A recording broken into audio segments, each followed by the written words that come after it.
নমস্কাৰ, মই ৰঞ্জন চৌধুৰী। আকৌ সংবাদ মাধ্যম। সংবাদ মাধ্যমৰতো কি কোন ৰেংকিঙত আছে জানে? এনেই কৈ থাকে যে মাদাৰ ডেমক্ৰেচি, ৱৰ্ল্ড ৰেংকিং আমি ইণ্ডিয়া ক'ত পঢ়ি আছোঁ, বহুত পিছলৈ, খুব বেয়া অৱস্থা। সেইটোক লৈ কোনো কিন্তু মূৰৰ কামোৰণি নাই। কিন্তু মই প্ৰবন্ধ লিখিছোঁ আৰু যেতিয়া আৰু ভালকৈ লিখোঁ তেতিয়াহ'লে আকৌ এই সংবাদ মাধ্যমে এইখন ওলাব নোখোজে, পাব্লিছ কৰিব নোখোজে, ভয় খায়, এইচব হ'লগৈ কাৰবাৰ।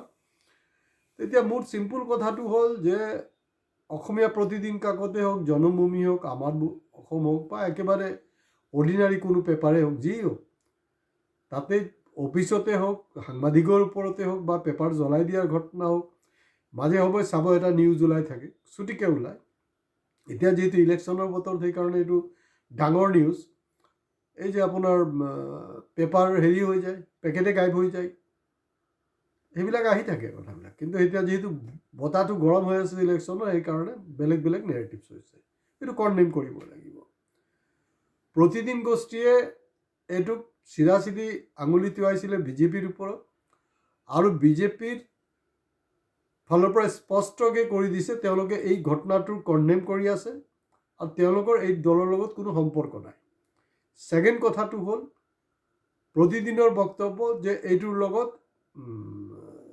বিজেপিৰ সম্পৰ্ক আছে, যাৰ মানে কালপ্ৰিট হয়।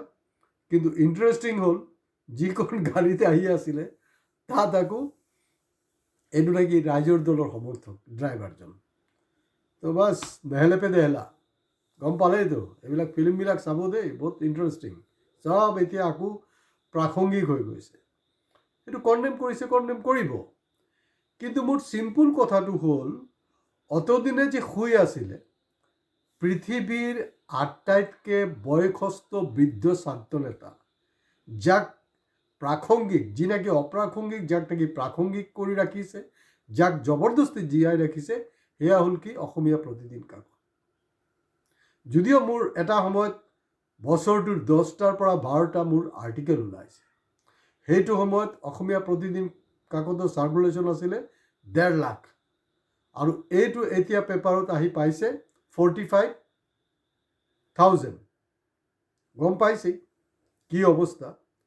আৰু মানে নিৰ্ভীক সাংবাদিকতা যদি আপুনি কৰে আৰু পেপাৰ যদি তেনেকুৱা থাকে, সদায় যে আপোনাৰ এণ্টি ইষ্টাব্লিছমেণ্ট হৈ থাকিব তেনেকুৱা হ'ব নোৱাৰে। আপুনি চাব, মই শাসকীয়ৰ যোনটো ভুল সেইটো যেনেকৈ সমালোচনা কৰোঁ, বিৰোধী যোনটো ভুল সেইটোও মই সমালোচনা কৰোঁ। কিন্তু সেইটো সমালোচনা কৰোঁতে আকৌ কি হ'ল, এটা এপিছ'ডত মই যোনটো এপিছ'ড কৰিছিলোঁ বিনাশকালে বিপৰীত বুদ্ধি, তেতিয়া মই অসমত একমাত্ৰ একজনেই বেংগলী সমৰ্থক পালোঁ ৰাইজৰ দলৰ। নাজানো কি তাৰ হিচাপ নিকাচ। তেখেতে মোৰ এগেইনষ্টত লিখিছে যে আপুনি অমুক তমুক, আপুনি কি মানে মুখ্যমন্ত্ৰী এজেণ্ডাটোৱে এইটো এই নেৰেটিভটো চলাইছে নেকি? আৰে ভাই, যেতিয়া মই মুখ্যমন্ত্ৰীক ক্ৰিটিচাইজ কৰোঁ তেতিয়াতো তহঁতে নিলিখ। আৰু কিবা এটা গ্ৰুপত লিখিছে, হোৱাটছএপ গ্ৰুপত। মই কৈছোঁ ভাই, ভাল কথা, কিবা যদি লিখিবলৈ আছে সেইটো ডাইৰেক্ট আমাৰ ইউটিউব চেনেলত লিখিব লাগে। তেতিয়া সকলো সজাগ হ'ব, সকলোৱে মিলি মোক গালি পাৰিব, আৰু সেইটো এটা বিতৰ্ক হোৱা উচিত। মানে ইমানো দম নাই তাতে হোৱাটছএপ গ্ৰুপত দিলে, আৰু এই মুহূৰ্তলৈকে মই এইটো ৰিপ্লাই কৰিলোঁ, কিন্তু তাৰ ফালৰ পৰা উত্তৰ নাই। কিন্তু ৰাইজৰ দলত বেংগলী সমৰ্থক মই জিন্দগীত পোৱা নাই, পাইছোঁ আৰু নাজানো তাৰ পৰা কি আমদানি ৰপ্তানি হৈছে, গম নাপাওঁ। সমুজ্জ্বল ভট্টাচাৰ্যী জাগিছে, বুঢ়া ভাগ জাগিলে, তেওঁ সেইটো কণ্ডেম কৰি আছে। কিন্তু সমুজ্জ্বল ভট্টাচাৰ্যী যোৱা সময়ছোৱাত চৰকাৰৰ যি ভূমিকা তাৰ কি সমালোচনা কৰিছেনে? নাই কৰা। জুবিন গাৰ্গৰ ন্যায়ৰ কাৰণে যে তেওঁলোকে সমদল ওলাইছিলে, কিডাল হ'ল? এতিয়া জুবিন গাৰ্গৰ ন্যায়টো পাবলৈ, ন্যায় প্ৰক্ৰিয়া শেষ হ'বলৈ নেকি 1 বছৰ সময় লাগিব, সেইটো চব পেপাৰত ওলাইছে। তো বৰ্তাজনে মনে মনে কেলে বহি আছে? তেওঁ সেইটোক লৈ চৰকাৰক ধৰা নাই কেলে? ধৰিব লাগিছিলে। যেতিয়া হিমন্ত বিশ্ব শৰ্মা ডিলিমিটেশ্যন কৰিলে, আৰু তেখেতে ক'লে যে আমাৰ 100% মানে খিলঞ্জীয়াৰ যি অস্তিত্ব এইটো সুৰক্ষিত হৈছে 126টা সমষ্টিত, আমি এতিয়াও খিলঞ্জীয়া মেজৰিটি হৈ আছে।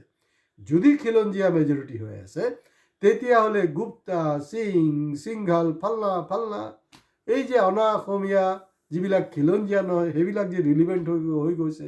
গুপ্তাজীতো খুদ মানে গুৱাহাটীতে বহি কৰি আছে। ক'ত সমুজ্জ্বলটো এটা মাত নামাতে, মাতে জানো? নামাতে। মই দুইজন সম্পৰ্কে ক'ব বিচাৰিছোঁ। এটা হ'ল কি আপোনাৰ সমুজ্জ্বল, আৰু হওক যেন এই আপোনাৰ অখিল গগৈ। মই নাজানো যে মানে সংবাদ মাধ্যম ভয় কিয় খায় এওঁলোকক সমালোচনা কৰিবলৈ। কি হয় তাহাঁতি? একোৱেই নহয়। এটা হ'লগৈ ভুৱা বিপ্লৱী অখিল, আৰু এটা হ'লগৈ পৃথিৱীৰ আটাইতকৈ বৃদ্ধ ছাত্ৰ নেতা।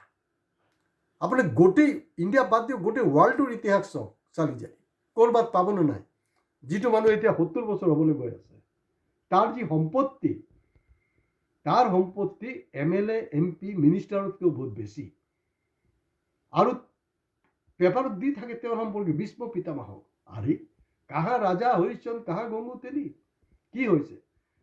মাজত সংবাদ মাধ্যমৰ ওপৰত, সংবাদ কৰ্মীৰ ওপৰত যেতিয়া এটাক হ'ল, এয়া বাক্সা জিলাতে হ'ল বা য'তে হৈছে, সমুজ্জ্বল মনে মনে আছিলে এই জুবিন গাৰ্গৰ মানে যে অপৰাধীকেইটাক যে তাত বাক্সা জিলাৰ চেণ্ট্ৰেল জেলত আনিছিলে, তেওঁ মনে মনে আছে, কোনো ষ্টেটমেণ্ট নাই।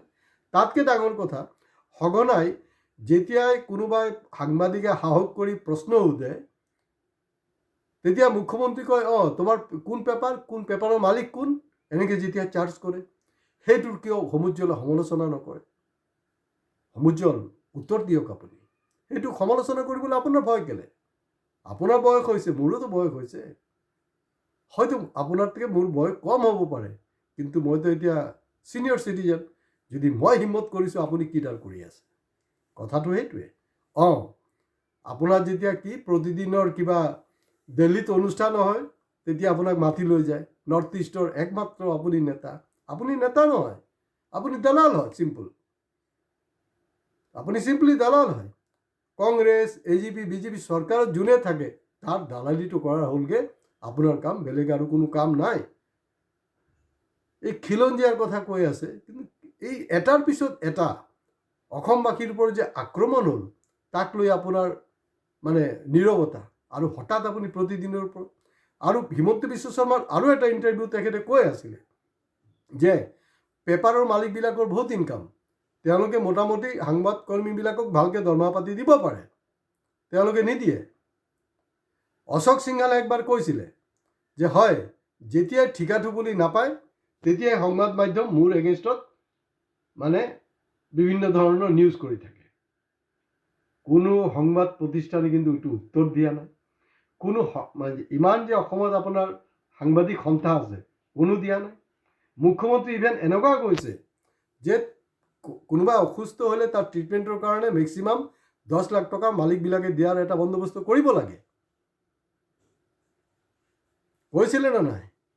আৰু কৈছে যে মোৰ ওচৰলৈ আহিলে মই কিন্তু তেওঁলোকক সাহায্য কৰোঁ। ক'ত অসমৰ কোনোবা সাংবাদিক সন্থাই এইটো প্ৰতিবাদ কৰিছিলেনে? আমি মুখ্যমন্ত্ৰী ঘৰলৈ নাযাওঁ, টোপোলা নলওঁ বুলি। তো গতিকে এই যে মানে মৰি থকা এটা মানুহ মৰি গৈছে, সেইটোক প্ৰতিদিন গোষ্ঠীৰ যিহেতু এটাক হ'ল, তাৰ কাৰণে এইটো কৰি আছে। আৰু এইটো প্ৰথম নহয়। আৰু বেয়া সেইটোকে লাগি আছে, 2016 পৰা 21 সৰ্বানন্দ সোণোৱাল অসমৰ মুখ্যমন্ত্ৰী, প্ৰতিদিন গোষ্ঠীক দেখা গৈছে।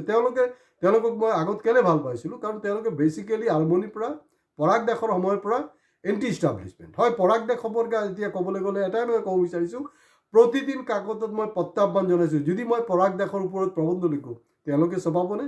আনকাট, কোনো এডিট কৰিব নোৱাৰিব। মোৰ সন্দেহ আছে যি পৰাগ দেশৰ ৰয়েলিটি আজিও খাই আছে। তেওঁলোকৰ এণ্টি ইষ্টাব্লিছমেণ্ট, কংগ্ৰেছ, AGP, BJP যোনে থাকক, এণ্টি ইষ্টাব্লিছমেণ্ট। কিন্তু আমি 2016 পৰা 21 আমি কি দেখা পালোঁ? তেওঁলোকৰ টাৰ্গেট হ'লগৈ হিমন্ত বিশ্ব শৰ্মাৰ এগেইনষ্টত, কিন্তু তেওঁ তেতিয়াতো মুখ্যমন্ত্ৰী নাছিলে। আকৌ যেতিয়া 2021 মুখ্যমন্ত্ৰী হ'ল, তেওঁ আকৌ সপৰিয়ালে একেলগতে সমানভাৱে ফটো মাৰিছে। তাৰ যে সত্তাধিকাৰ মানে মেইন মালিক জয়ন্ত বৰুৱা ডাঙৰীয়া, তেওঁলোকতো মোৰ ভাল, কিন্তু এই বস্তুটো হজম হোৱা নাই। বস্তুটো হজম হ'ব লাগিবতো। যদি সঁচাকৈ তুমি তাৰ বিৰোধী হয় আৰু মুখ্যমন্ত্ৰী হৈ যোৱাৰ লগে লগে তুমি এনেকৈ কৰিলা। তো গতিকে এই যি আক্ৰমণ হৈছে তাৰ এটা প্ৰপাৰ ইনভেষ্টিগেশ্যন হোৱা উচিত। আজি ট্ৰিবিউন গোষ্ঠীক যে এই ধৰণে হাইজেক কৰা হৈছে, তাৰপিছত দৈনিক অসমৰ আজি 70জনতকৈ অধিক কৰ্মচাৰীক যে আপোনাক বহাই দিয়া হৈছে, তেওঁলোকৰ যি কম্পেনচেশ্যন এতিয়ালৈকে দিয়া হোৱা নাই, সমুজ্জ্বল মাত মতা নাই কেলে? গতিকে ৰাইজ অলপ জাগক, অলপ সজাগ হওক, নহ'লে অসমক কোনো বচাব নোৱাৰে। কি সাহিত্য সভা, কি ছাত্ৰ সন্থা, কি ৰাজনৈতিক দল। গতিকে আপোনালোকে সজাগ নহ'লে মুস্কিল আছে। আৰু মই চিয়'ৰ যে আমাৰ চেনেলৰ যিবিলাক ছাবস্ক্ৰাইবাৰ ভিউৱাৰ্ছ তেওঁলোক যথেষ্ট সজাগ আৰু সচেতন। চাব আমাৰ কিন্তু লাখ লাখ ছাবস্ক্ৰাইবাৰ নাই, সেইটো কাৰণে নাই, কাৰণ সজাগ মানুহৰ সংখ্যাটো কম। গতিকে আপোনালোকে চেষ্টা কৰিব যে আৰু যিসকল সজাগ মানুহ থাকি গৈছে আমাৰ ছাবস্ক্ৰাইব কৰা নাই, তেওঁলোকক আমাৰ চেনেল ছাবস্ক্ৰাইব কৰাৰ কাৰণে। নমস্কাৰ।